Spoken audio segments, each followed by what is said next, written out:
tenho 15 anos de carreira, pelo menos. Vamos colocar que um médico, no ápice da carreira dele, atendeu, sei lá, 5 mil pacientes na vida, 15 mil pacientes na vida. Você já atendeu Legal. milhões. Às vezes um vídeo seu, um vídeo vai conseguir, né, clarear um pouquinho, né, não tanto de uma forma como um atendimento, mas dar uma luz na vida, às vezes, de milhares, milhões de pessoas, né? Eu que tô arrepiando agora, porque eu lembro quando eu encontrei o seu vídeo falando sobre tontura emocional,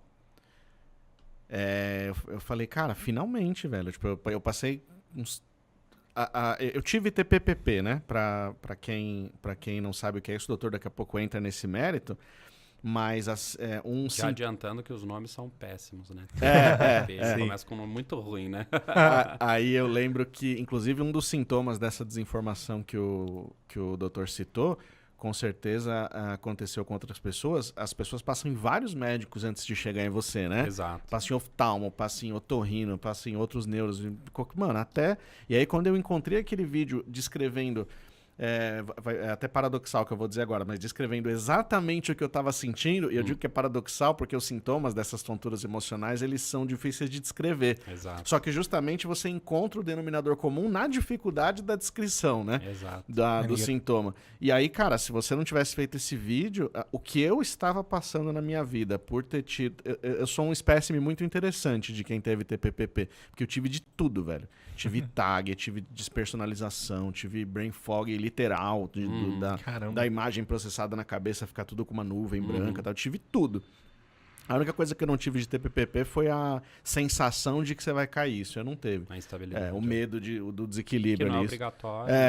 Esse eu não teve. Mas aquele vídeo seu salvou minha vida, cara. Aí depois eu encontrei, graças a Deus, eu tive condições de encontrar fisicamente, fazer a consulta. Primeira consulta tua foi uma consulta de 2 horas, que você fez vários tipos de testes em mim, que eu falei, cara, eu tinha ido em uns 6 médicos antes e nenhum tinha feito nada nem parecido, cara. Boa. E é isso, né? Assim, a pessoa, ela encontra ali a mensagem e ela vai atrás do tratamento, que ela não desiste, né? Ela fala, então isso. Tem caminho isso aqui, existe isso aqui, né? Tem um jeito de resolver, então eu não vou desistir.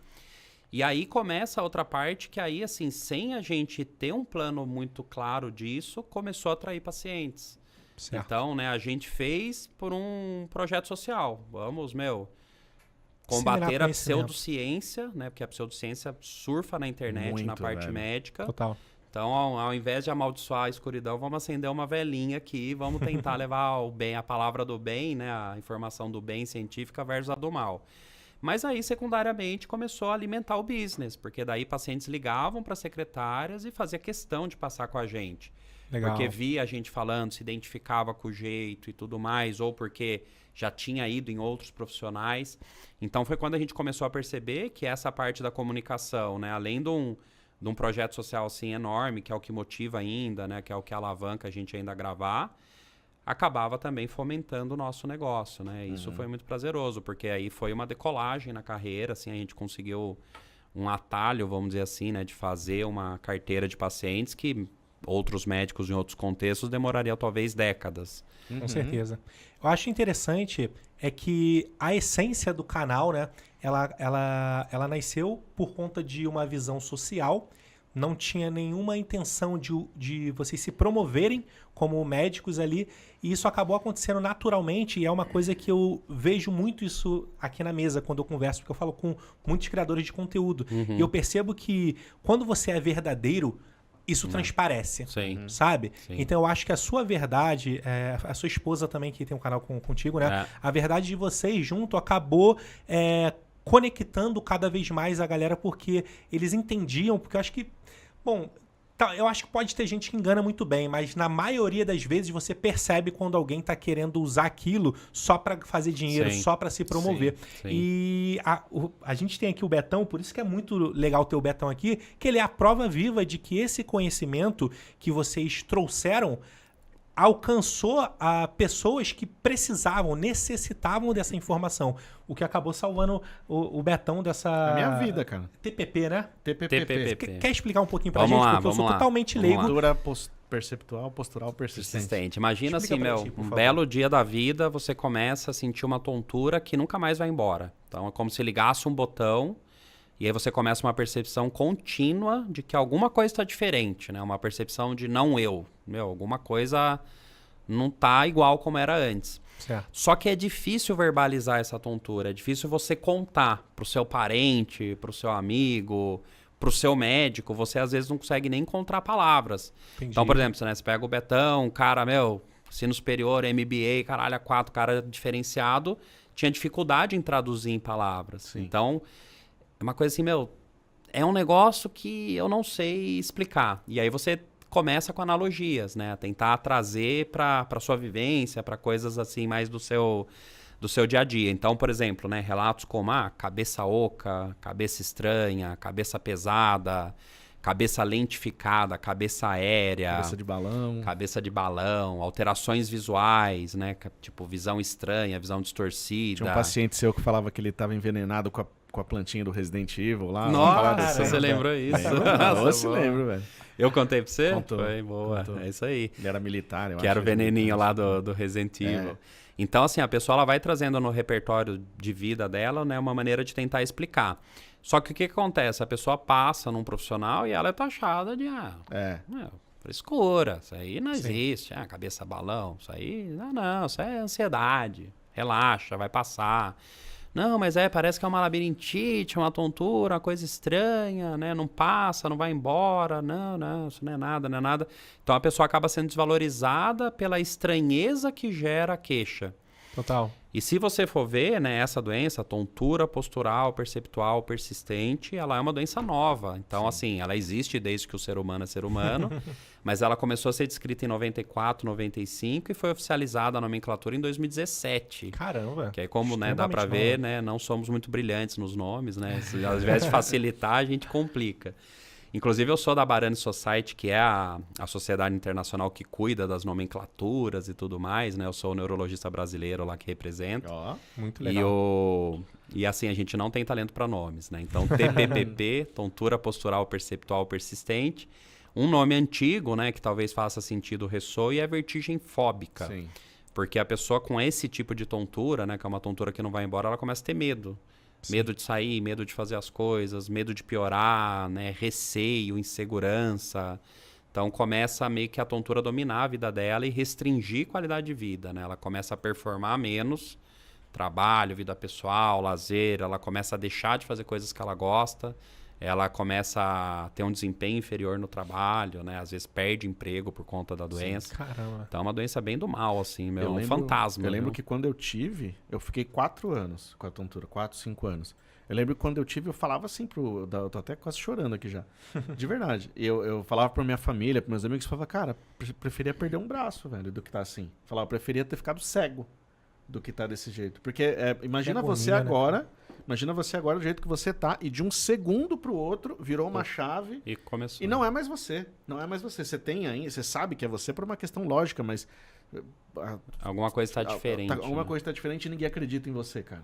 Está bugado, né? Eu falo, é um bug no cérebro, né? Então quando a gente pega o cérebro, né, o cérebro humano, aqui atrás, na nuca, a gente tem essa areazinha que a gente chama de cerebelo, né? Não precisa saber esses nomes. Mas o cerebelo é a parte que buga, né, na TPPP. É como se o cerebelo, né? Que é quem processa o movimento, a coordenação, o equilíbrio, pifasse, quimicamente falando, né, se eu for ver ali na microscopia da coisa, e aí as coisas não se encaixam mais. O corpo não consegue mais interpretar o movimento que você está fazendo da forma adequada. E aí ele está sempre bugado, porque a gente está sempre se movimentando. Existe um porquê, assim, que dá para explicar o que acaba incentivando e como também prevenir que isso possa acontecer? Boa.